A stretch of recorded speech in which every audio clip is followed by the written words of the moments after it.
Assalamualaikum warahmatullahi wabarakatuh. Berjumpa kembali di program Ngaji Pinggir Jurang bersama saya Firdaus El-Mainuri dan Saya Kajito El nih. gimana kabarnya Mas Kajito? Kabar baik, alhamdulillah Mas. Alhamdulillah sehat ya Mas ya? Sehat. Oke. Mas, hari ini kita akan ngaji atau diskusi tentang peristiwa yang baru-baru terjadi. Jadi di Depok pada minggu kemarin tanggal 28 Juni. Jadi ada keluarga Katolik ya ingin mengadakan semacam misa penghiburan atau disebut biasanya juga disebut sebagai misa arwah. Apa itu Mas? Jadi orang yang meninggal itu biasanya mengadakan ini Mas, mengadakan penghormatan terakhir lah untuk jenazah dan di situ ada banyak orang yang hadir Mas. Ya. Nah, kemudian acara ini diduga ya, kalau menurut beberapa informasi yang beredar di media sosial itu katanya ada pelarangan dari RT RW setempat. Tapi dari pihak RT mengklarifikasi katanya tidak ada pelarangan. Tapi menurut pihak yang bersangkutan itu mengatakan sebenarnya pihak RW sebenarnya memberikan izin. Tapi kalau ada kericuhan, penolakan katanya tidak bertanggung jawab. Akhirnya nih Mas, karena ada seperti itu takut. Karena 12 tahun yang lalu keluarga ini juga pernah mengalami hal seperti itu Mas. Akhirnya trauma. Karena trauma akhirnya mereka katanya sih mengadakan mediasi dan akhirnya kegiatan misa penghiburan ini akhirnya dipindah. Nah itu Mas. Kenapa dilakukan mediasi? Lah, salah satunya mungkin karena keluarga trauma Mas. Katanya sih biar proses itu berjalan dengan lancar gitu. Nah, menurut Mas Kajito nih, mengapa kok aksi-aksi seperti ini itu kok masih sering terjadi Mas? Ya sebelum ke sana saya ingin sedikit mengkritisi ya. Itu kan kebiasaan kelompok mayoritas ya di Indonesia ini. Itu nggak hanya terjadi oleh kalangan mayoritas Muslim. Kalau umat Islam minoritas di suatu daerah juga perlakuannya sama Mas. Ya. Jadi ini kelakuan mayoritas saya bilang ya. Jadi bukan hanya umat Islam ya? Bukan hanya umat Islam. Nah kebetulan di Depok itu mayoritasnya Islam kan gitu. Jadi mentalitas mayoritas kita itu kalau saya amati dari tahun ke tahun tuh mulai kehilangan empati Mas. Namanya orang meninggal Mas. Iya. Kalau itu pesta lagi ramai happy-happy, pakai dangdut yang kenceng suaranya oke lah gitu. Ada orang yang terganggu, masyarakat merasa nggak nyaman. Ini orang meninggal Mas. Dan namanya doa penghiburan tuh loh, sekenceng-kencengnya doa itu loh mau teriak-teriak kan enggak gitu. Ini mungkin ini Mas, kalau di umat Islam hampir sama dengan takziah Mas. Jadi kalau di umat Islam kan kalau ada yang meninggal biasanya ada takziah, ada doa mayit dan semacamnya. Ah, ini yang ditolak Mas. Nah itu kan aneh gitu loh. Itu kan tradisi juga. Itu bukan sesuatu yang maksiat, bukan sesuatu yang mengancam akidah, nggak ada hubungannya kan. Nah alasannya dilarang kenapa gitu loh. Makanya ketika tadi Mas Firdaus mengatakan bahwa RT RW sebenarnya memberikan izin. Tapi di sisi lain dia nggak tanggung jawab. Lu maksudnya apa? Gitu loh. Jadi ada pengurus lingkungan itu katanya sih Mas mengatakan silakan kalau seumpamanya ada keributan, kalau ada kekacauan ya tidak. Kenapa ada keributan? Nah, itu kan itu yang harus menjadi pertanyaan bersama sebenarnya. Nah itu berarti masyarakat setempat di daerah itu nggak sehat Mas. Masyarakat di daerah itu punya kebencian terhadap pihak non Muslim, terhadap umat beragama lain gitu loh. Dan ini bahaya. Karena orang-orang semacam ini tidak memiliki rasa persaudaraan sebangsa setanah air gitu loh. Di negara yang sama, di bangsa yang sama masih ada orang-orang yang kehilangan empati. Orang lagi kesusahan, orang lagi mau doa. Kalau ada doa arwah lah kalau dalam Islam ya. Takziah itu kan rentetan peristiwa ya. Kalau doanya itu kan doa arwah kalau di Islam. Doa mayit lah. Doa mayit, nah gitu ya. Itu kan sesuatu yang sangat sakral, sesuatu yang sangat hak asasinya si keluarga tadi yang kena musibah tadi gitu. Dan ini yang ditentang, ini yang dilawan dengan ancaman halus. Saya kalau menafsirkan begitu aja, makanya tadi kan ada dua hal. Yang pertama Mas Firdaus menyebut di media sosial disebut apa tadi? Ada pelarangan setempat dari RT. Sementara keterangan dari RT dan aparaturnya mengatakan tidak ada pelarangan. Itu kan hanya ada apa istilahnya miskomunikasi, Mas. Miskomunikasi itu kan kebiasaan mayoritas kita. Aparatur kita tuh gaya bahasanya memang begitu, Mas. Karena kalau mereka bilang, "Ya, tadi ada semacam pelarangan," tapi sebenarnya, tidak sampai terjadi aksi yang itu kan panjang gitu loh. Jadi untuk menutup pintu ke sana, mereka sengaja melakukan, memilih diksi yang, Halus. halus. Padahal intinya sama. Seperti RT RW tadi, mereka memberikan izin. Sementara ada oknum lain yang namanya pengurus lingkungan, saya nggak tahu jabatan apa itu nggak menjamin kalau nanti ada kerusuhan, itu kan ngancem, Mas. Gitu loh. Secara tidak langsung dia mengancam. Lebih baik kamu nggak usah. Nanti kalau kamu lakukan akan ada kerusuhan. Bahasa lainnya kan begitu. Kita sama paham lah. Itu taktik mayoritas saja.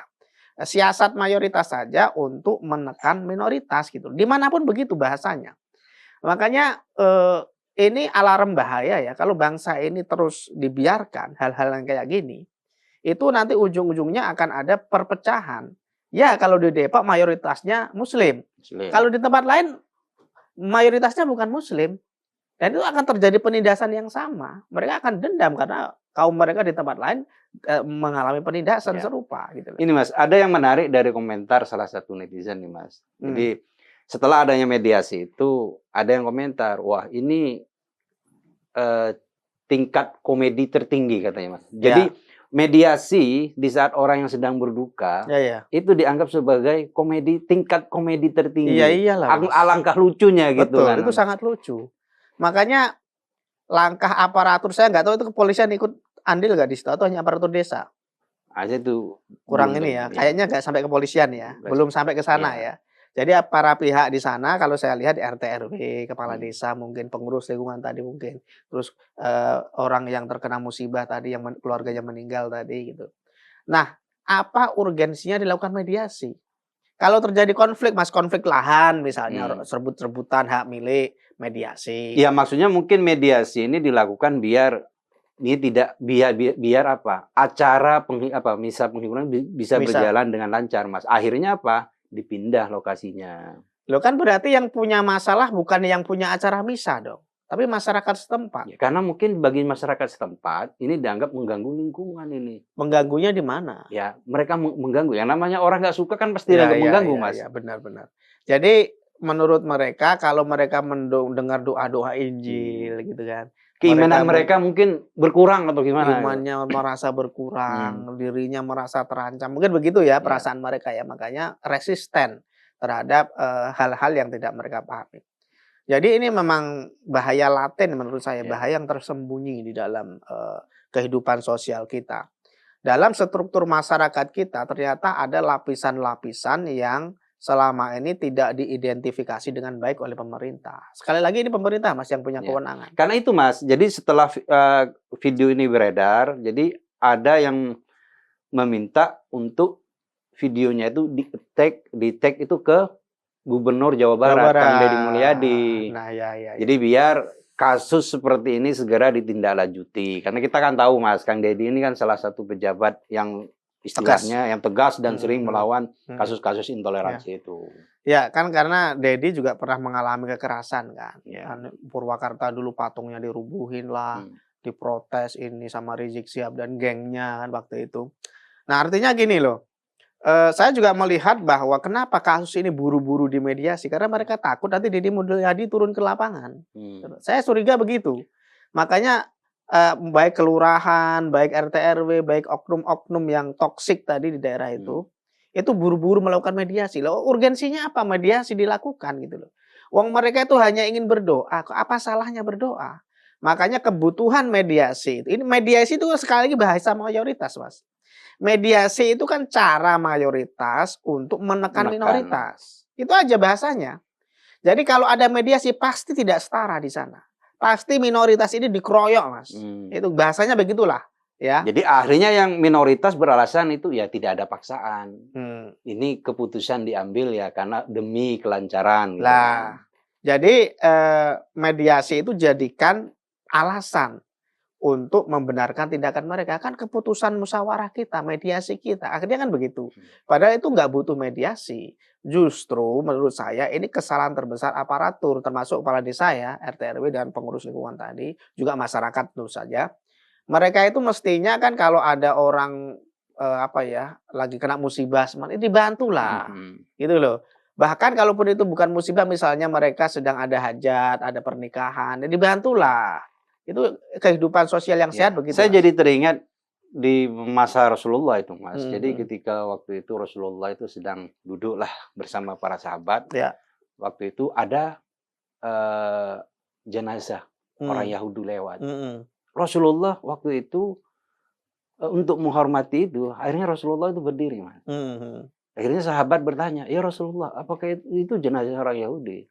Mhm. Rasulullah menjawab, "Bukankah dia juga manusia?" Mhm. Jadi di sini kita diajarkan bagaimana untuk menghormati orang meskipun sudah Mhm. meninggal, Mhm. meskipun ia berbeda agama Ya, gitu. ya. Mengapa orang-orang mayoritas umat Islam tidak mencontoh, bukan mayoritas ya, sebagian orang yang Sebagian. ada di Mhm. Depok ini tidak mencontoh yang akhlak yang seperti dicontohkan oleh Rasulullah ini, Mas. Ya, sebenarnya aktor utama dari, perilaku dari, masyarakat toksik itu kan sebenarnya, beberapa gelintir orang saja, Mas. Kemudian dilegitimasi oleh aparatur desa.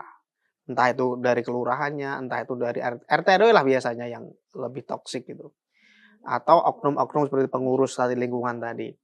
Nah, ini kan, memang ada hal yang saya rasa ini sangat, sistemik lah dalam masyarakat kita.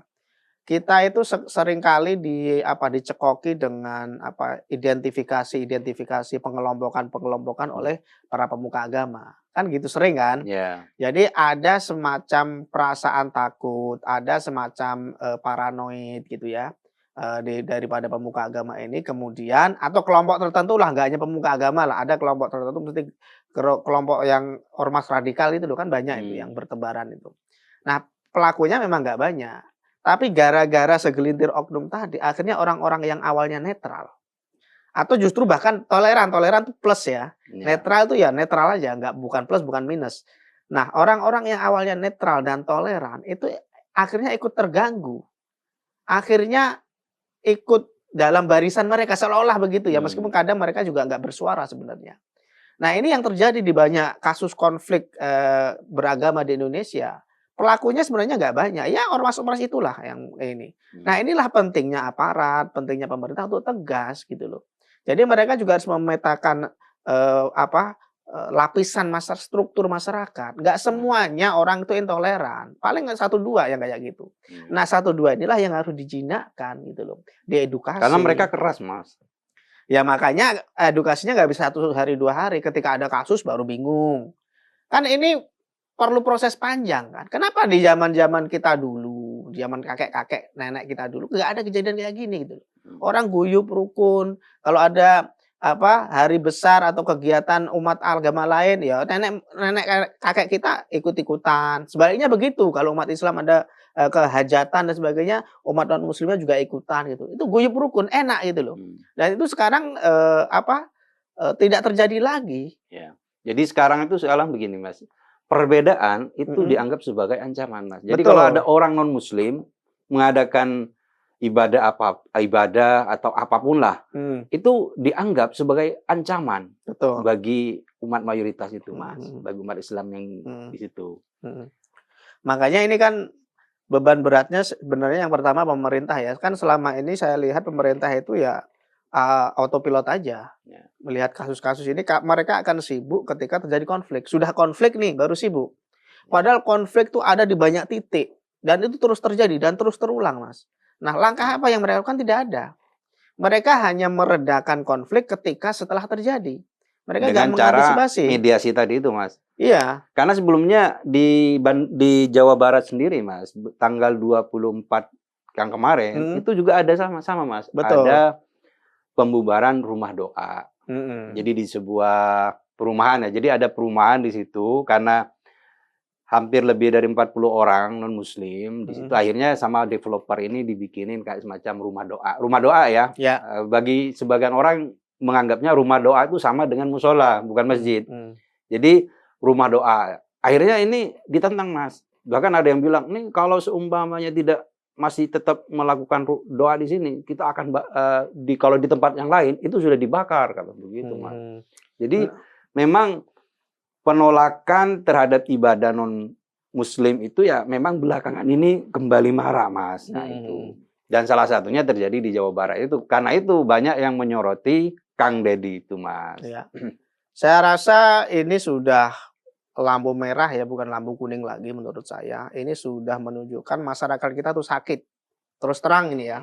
Masyarakat kita yang kita agung-agungkan, yang kita eluk-elukan, kita puji-puji itu sebagai bangsa yang toleran, yang ramah, murah senyum, itu kebanyakan omong kosong. Mungkin banyak yang begitu. Tapi faktanya yang toksik-toksik ini juga dibiarkan gitu loh. Makanya ini pemerintah harus membuat langkah darurat. Baik Menteri Agama, Kepala Daerah, Kelurahan, RT RW, bahkan ormas toleran ya. Kalau ada di daerah itu, misalnya NU biasanya kan toleran, meskipun ada juga NU di kantong-kantong tertentu ya konservatif juga gitu loh. Nah, saya berharap bahwa orang-orang ini membuat semacam apa ya, kalau FKUB kan udah forum komunikasi umat beragama, itu kan saya rasa itu sudah nggak efisien ya, nggak kerja lah, nggak jalan lah mereka itu bubarin aja. Ya, karena itu Mas, ada yang bilang bahwa ini salah satu penyebab sering terjadinya kasus-kasus seperti ini, itu adalah SKB 2 Menteri itu. Betul. Karena itu ada yang minta, oh itu SKB 2 Menteri itu ya sebaiknya direvisi atau dicabut aja gitu loh. Tapi itu nggak akan berani. Pemerintah itu nggak punya nyali untuk melawan mayoritas. Itu dari dulu, Mas. Jadi kalaupun kita teriak-teriak bahwa itu harus revisi ya, itu yang teriak harus banyak. Kalau yang teriak cuma sedikit, segelintir orang, itu nggak akan berdampak. Makanya yang paling mendesak menurut saya, itu juga harus dilakukan memang. Kan paralel aja kan, nggak harus satu-satu dulu, nggak. Bareng aja. Yang ingin membubarkan SKB 2 Menteri itu jalan. Yang ingin membuat semacam satgas ya, karena ini sudah darurat, lampu merah Mas, satgas. Jadi kalau ada oknum-oknum yang intoleran, kan tadi yang nyelutuk kalau di tempat lain itu sudah dibakar. Itu padahal tangkap. Itu udah kelihatan Mas, di videonya itu udah yang beredar provokator, itu kelihatan, provokator. Itu harus ditangkap. Siapa yang bisa menangkap? Polisi. Ini kan nggak perlu nunggu pasal, nggak pakai Mas, tangkap aja bawa ke kantor. Kamu memprovokasi massa, itu mencegah loh. Kalau terjadi provokasi dan benar dibakar, siapa yang rugi? Kita semua. Jadi polisi itu harus sudah punya mendeteksi ancaman konflik sejak dini. Makanya fungsi satgas ini menurut saya ya, satgas ini harus dibentuk. Terdiri dari kementerian, ya Kementerian Agama terutama, ada polisinya juga, ada macam-macam lah. Jadi kalau ada provokator tadi, yang kalau di tempat lain bisa dibakar, atau ada pengurus lingkungan tadi yang ngomong, nanti kalau ada kerusuhan, saya nggak tanggung jawab, itu ditangkap. Padahal dia yang pengurus lingkungan harusnya kan menjaga kan. Iya, harusnya tugas dia gitu loh. Kok malah dia nanti kalau terjadi kerusuhan malah ngancem. Gak ikut-ikutan loh. Itu ngancem dengan sok bijak gitu ya. Bahasanya kan bijak Mas, tapi sebenarnya itu ancaman itu. Nah, oknum-oknum ini harus diciduk gitu loh, diedukasi gitu. Itu yang pertama. Jadi fungsi dari satgas atau apalah nantinya dibentuk pemerintah. Karena ini situasi sudah darurat ya, banyak tempat terjadi terus. Kemudian kalau oknumnya sudah ditangkap, yang kemudian yang dilakukan adalah melakukan edukasi masyarakat secara umum. Jadi kan banyak masyarakat yang terinfeksi Mas, karena ada kelompok-kelompok yang dengan semangat pemurnian agama, gitu kan. Ada yang kemarin Mu'alaf Center saya lihat itu juga agak-agak mulai itu ya, namanya bagus Mas, Mu'alaf Center gitu kan. Tapi saya lihat dari komunitas ini misalnya itu cenderung memperuncing ada itu Muslim dan non Muslim. Apa itu Kristen Hunter atau apa itu? Ada tuh kayak gitu. Kan itu bahasa-bahasa yang toksik kan, nggak boleh kan kayak gitu. Nah, ada lagi ormas-ormas yang di Solo tuh yang keras, garis keras itu, yang mujahidin nggak jelas itu. Kan banyak. Itu kan sebenarnya kalau sudah kelompok, sudah anarkis. Bahkan bukan polisi biasa, Mas. Itu Densus 88 yang harus turun. Hal-hal yang kayak gini kan harus dicegah gitu loh. Ambil aja bawa seret pimpinannya, ormasnya ini kok ketahuan melakukan tindakan yang intoleran, ya, nggak ada dasar hukumnya, melarang ibadah itu intoleran Mas, nggak peduli ada izin maupun nggak ada, orang mau ibadah dilarang itu intoleran. Itu nggak perlu rumusan hukum, nggak perlu jadi sarjana hukum Anda untuk memahami ini. Orang mau ibadah, orang mau kebaktian. Tapi memang begini Mas, dilarang. Aparat kadang harus memilih di antara dua sisi yang sulit nih Mas. Satu, menjaga ketertiban.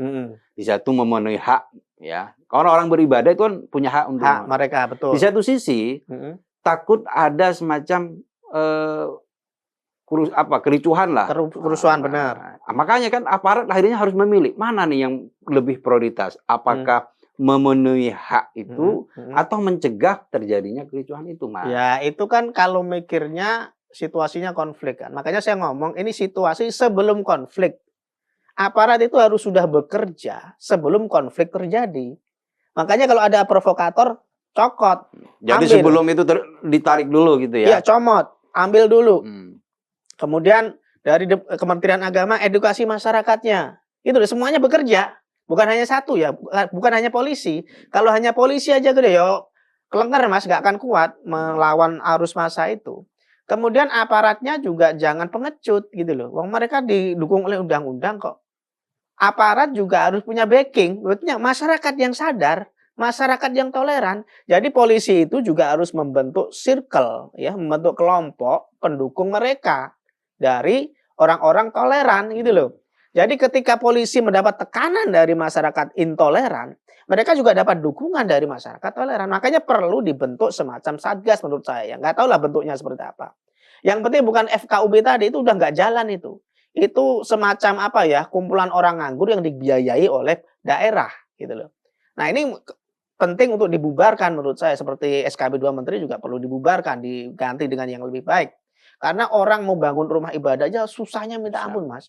Harus izin sekian puluh orang, harus punya jamaah sekian. Orang mau bikin rumah ibadah Mas. Kalau Anda mau bikin kasino, tempat mabok-mabok, ya, tempat judi, tempat maksiat, oke lah, izin. Dan kadang begini kemari. Mas, aturan itu kadang memang hanya berlaku untuk yang minoritas ya. Betul. Kalau yang mayoritas mau bikin sebanyak mungkin nggak masalah, nggak perlu ada izin. Kadang nggak ada yang ngurus, nggak ada ngurus kan, nggak ada izinnya juga. Nggak ada kan. izinnya. Tapi ketika minoritas ingin membuat rumah ibadah, kadang ada jadi persoalan. Ya. Dipersulit gitu ya. Kadang izinnya sudah ada Mas. Di beberapa kasus itu izin sudah ada. Terus ditanya, ini kurang sosialisasi. Masyarakat setempat tidak tahu kalau ada ini, sosialisasinya kurang atau dianggap bisa mencederai kerukunan beragama. Nah, ini bisa mengancam kerukunan ini beragama. Yang toksik ini harus ditangkap. Tugas polisi itu kan mengamankan sebelum terjadi kerusuhan kan. Jadi bibit apinya ini harus dipadamkan. Gitu loh. Jadi menurut saya bahkan polisi sendiri pun tidak punya keberanian karena mereka tidak ada dasar hukum. Kan belum terjadi kriminal ini, Mas. Iya. Orang kan bisa ditangkap kalau sudah berbuat kriminal kan. Kalau Anda hanya baru berencana, ya, kecuali perencananya sudah dilakukan perbuatan ya, dalam bentuk perbuatan, baru rencana tapi sudah diperbuat gitu ya, belum dieksekusi. Nah itu bisa dihukum. Nah ini kan belum, konfliknya belum terjadi Mas, tapi bibitnya sudah ada gitu loh.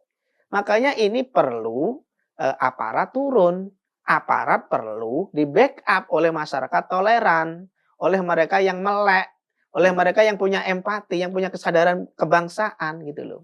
Kemudian masyarakatnya juga diedukasi, kumpulkanlah pemuka-pemuka agama itu yang toleran juga, yang terbuka, yang open minded lah, orang-orang yang berwawasan, bukan hanya tahu agama tok. Ya.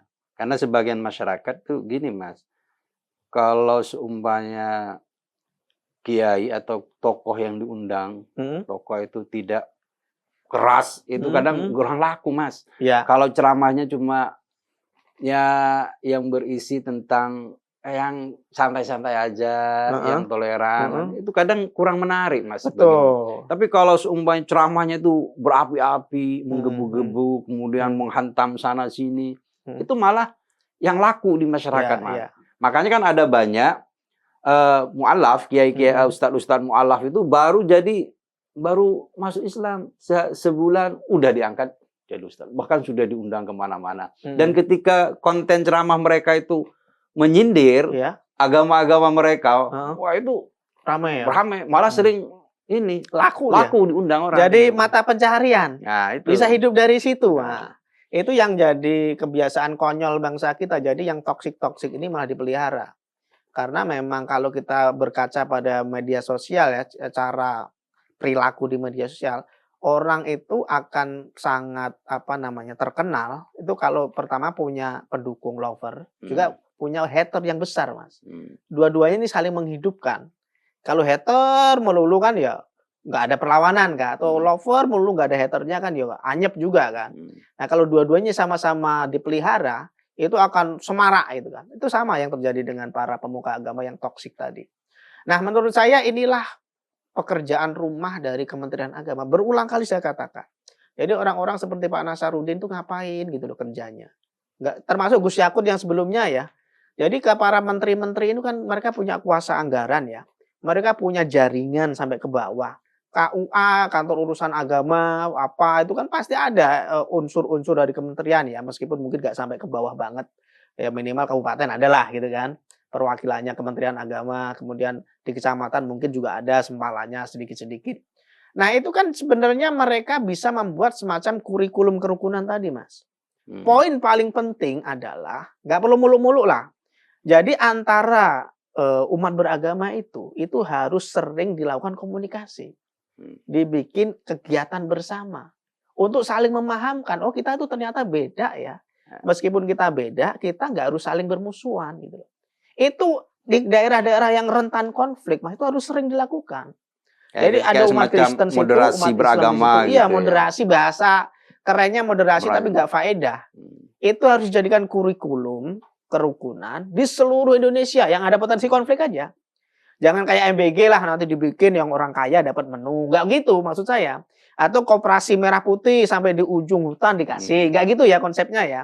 Jadi kurikulum kerukunan itu yang daerah-daerah seperti Depok tadi. Itu harus ada itu. Jadi kementerian itu harus membentuk semacam satgas tadi yang melibatkan banyak komponen tadi yang tentu saja harus didukung oleh dana ya. Ini memang pekerjaan besar, pekerjaan panjang, bahkan mungkin presiden harus turun ini. Nah, kalau sudah ada, harus rutin. Mau sebulan sekali, syukur-syukur seminggu sekali, lebih bagus. Tapi nggak usah gitulah muluk-muluk itu. Sebulan sekali atau 2 bulan sekali, katakanlah gitu. Catering aja, gitu, ketemuan. Ngobrol aja nggak apa-apa. Nggak ada kegiatan pun nggak masalah, diskusi aja, ngobrol. Ketemu bareng. Ketemu bareng, ngopi Tapi bareng. memang begini, Mas. Ini ada apa ya istilahnya? Di sekolah-sekolah itu ada semacam kurikulum, Mas. Apa itu? Jadi ada semacam ajaran lah. Jadi kalau untuk non-muslim itu halal darahnya. Itu sampai ada yang seperti itu, Mas. Itu pelajaran sekolah? Ya, meskipun itu tidak masuk ke kurikulum, tapi guru-guru guru-guru pengajarnya itu kadang seperti itu, Mas. Memberikan apa ya, semacam pemantik lah. Itu nanti kalau seumpamanya berteman dengan ini akan seperti itu, dan darahnya orang non-muslim itu halal. Akhirnya dari mereka, dari SD, dari tingkat SD itu sudah mulai ada punya rasa benci, ketidaksukaan terhadap non-muslim. Ya makanya kan ini bahaya, Mas. Ini sudah lampu merah, bukan lampu kuning lagi. Makanya ini tugas pemerintah, sekali lagi saya ingatkan, ini tugas pemerintah, Mas. Nggak bisa nyalain masyarakat juga. Saya sipil kok. Saya nggak digaji dengan pajak kok, selalu ngurus. Meskipun punya kewajiban moral, saya punya empati. Kasihan banget orang lagi berduka kok dilarang-larang. Itu kan nggak manusiawi ya. Itu kan hipokrit namanya gitu loh. Makanya tugas pemerintah kalau sampai ada pelajaran kekerasan seperti itu harus ada screening, harus ada pengawasan. Dan tugasmu selama ini ngapain? Kalaupun kamu nggak bisa datang, kan banyak sekolah misalnya, atau banyak kelompok masyarakat pelosok-pelosok dimanapun, nggak mungkin lah kamu datang. Kamu sediakan layanan aduan. Layanan aduan itu nggak cuma kamu bikin, terus kamu biarin, kamu sosialisasikan. Pak, kalau ada kejadian, terutama yang minoritas ya, kasih kontaknya, akses kalau ada kejadian, pemaksaan, kalau ada pelarangan, pembubaran, dan sebagainya, narasi-narasi ancaman tadi, yang kalau di tempat lain dibakar, saya nggak tanggung jawab kalau ada kerusuhan, itu oknum provokator itu perlu dicatat, dilaporkan di situ, perlu dicokok sama aparat, nggak usah dipenjara lah, dinasihati yang baik. Dinasihati dengan apa yang tertib gitu lah, supaya dia sadar. Kalau nggak sadar ya masukin aja. Karena sebagian besar ya mayoritas umat Islam tuh tahu, Mas, lakum dinukum waliyadin. Betul. Tapi faktanya nih, ketika di lapangan mereka tetap apa ya istilahnya merasa terganggu ketika ada umat non-muslim beribadah. Padahal udah jelas kan, lakum dinukum waliyadin. Ketika kita meyakini bahwa agama kita benar, ya sudahlah. Kalau kita merasa apa kata Gus Dur ya, jangan jadi umat Kristen umat Islam yang apa istilahnya itu, yang cetek lah gitu ya. Jadi umat Islam tuh harus ya mau dimanapun ya kalau kamu sudah punya keimanan yang kuat, maka tidak akan merasa terganggu atau risih dengan ibadah atau ritual umat beragama lain. Oke, Mas, penutup ini gimana Mas? Penutupnya Mas? Ya, menurut saya tadi kan saya bilang udah lampu merah ya, ini sudah bahaya banget. Pemerintah kok tenang-tenang saja, Kementerian Agama ngapain gitu loh. Aparat-aparat ngapain, ini sudah gawat darurat, pemerintah daerah ngapain kalian gitu. Mungkin bagi mereka dalam statistik angkanya nggak besar. Kan minoritas itu kecil Mas di masing-masing daerah. Dan kejadian kasus ini kan nggak setiap hari, meskipun sering terjadi di banyak ya, tapi kan nggak setiap hari ada itu loh. Berkala, dan itu pun kalau dihitung pakai angka kan nggak berdampak secara politik ke mereka. Ini masalahnya kan di sini. Tapi ini masalah hati nurani Mas, gitu loh. Makanya sekali lagi ini harus segera diatasi. Jangan diam-diam aja gitu loh. Ini harus dicarikan jalan keluar. Jangan sampai kesenjangan, jangan sampai bibit kebencian, jangan sampai provokasi ini terus berkembang sehingga mengancam kerukunan gitu loh. Karena ini sangat sayang sekali bahwa bangsa kita yang katanya bangsa besar, bangsa yang ramah, bangsa yang toleran itu dulu mungkin, atau itu di atas kertas mungkin gitu. Faktanya nggak gitu-gitu banget. Faktanya minoritas tuh ditindas. Faktanya ada pemerintah yang kepala daerah yang tegas seperti Deddy Mulyadi tadi, tegas itu. Hebat itu. Saya setuju. Nggak hanya Deddy, banyak kok yang bersikap sama. Cuman kan levelnya gubernur Mas, jauh banget di atas. Ini kasusnya di Depok, jauh banget, nggak kesentuh dari sana. Dan nggak mungkin Deddy Mulyadi mengunjungi setiap titik kan. Makanya diperlukan kesadaran. Pemerintah daerah itu kan nggak hanya gubernur, ada juga kepala desa, ada mitranya RT RW, ada tadi pengurus lingkungan, ada ormas-ormas nggak jelas namanya apa itu kan semua harus ditertibkan Mas. Itu semua harus punya visi yang sama. Makanya berulang kali saya tekankan pemerintah harus membuat tindakan tegas gitu. Berarti mediasi itu sebenarnya penting nggak Mas? Atau nggak perlu? Mediasi itu kalau dilihat dari hak minoritas itu nggak penting Mas. Mediasi itu kan cara mayoritas untuk menyelamatkan muka mereka aja. Kan malu kan kalau dituduh intoleran. Atau tidak ada efek jerah nanti ya? Iya. Jadi kalau ada kasus, wah mediasi supaya mereka nggak dihukum. Kalau ini nggak ada mediasi Mas, itu bisa ada salah satu yang ditangkap loh. Karena itu memang melanggar undang-undang kan. Tapi buru-buru dilakukan mediasi supaya apa? Nggak melebar. Supaya apa? Deddy Mulyadi nggak turun, polisi nggak turun, terus orang-orang di medsos juga nggak berisik, kan udah selesai kan gitu. Mediasi. Padahal mediasi itu bukan solusi. Itu kan sama kayak FKUB Mas, Forum Komunikasi Umat Beragama. Tapi faktanya itu kepentingan mayoritas saja di situ. Karena apa? Umat mayoritas wakilnya banyak. Minoritas sedikit, jadi masa di situ Mas, dikeroyok Mas, kalah. Orang mau bangun gereja bukannya dibantu, malah dihalang-halangi oleh orang oknum nggak jelas ini. Mereka bukannya penyambung lidah rakyat, penyambung lidah minoritas. Mereka justru malah menjadi penghalang dari kepentingan minoritas. Makanya kan dalam sebuah diskusi ya, ada diskusi umat kerukunan lah ya, dihadiri oleh PIS ya, Pergerakan Indonesia Untuk Semua. Itu kan ada fakta yang sangat menyedihkan. Ternyata orang kalau mau bikin gereja Mas, itu ada uang jagonya. Uang pelicin. Uang pelicin, uang premannya Mas. Dan itu bisa puluhan sampai ratusan juta. Bahkan mungkin ada miliaran kalau memang ininya gede gitu ya, kalau yang perlu didamaikan banyak gitu. Itu kan ironis Mas. Agama kita dilindungi undang-undang, tapi orang mau mempraktikkan menjalankan agama aja harus bayar preman. Itu kan kayak parkir di Indomaret atau Alfamart, saya sebut merek ya karena memang susah kalau dihindari. Sebenarnya kan parkir gratis, tapi terpaksa bayar, kayak gitu Mas. Jadi di atas kertas, wah Indonesia itu toleran, rukun, damai, faktanya kayak gitu yang terjadi. Dan ini harus diatasi Pak Nasaruddin, Pak Polisi, Pak Gubernur, ya, Pak Bupati dan seterusnya. Kasus ini sering terjadi. Pak Presiden juga. Iya semua dong, semua. Jadi provokatornya harus diawasi, dipadamkan sejak dini, masyarakatnya diedukasi, terus dilakukanlah kurikulum atau kerukunan tadi, dipertemukan antara umat-umat ini supaya saling mengenal.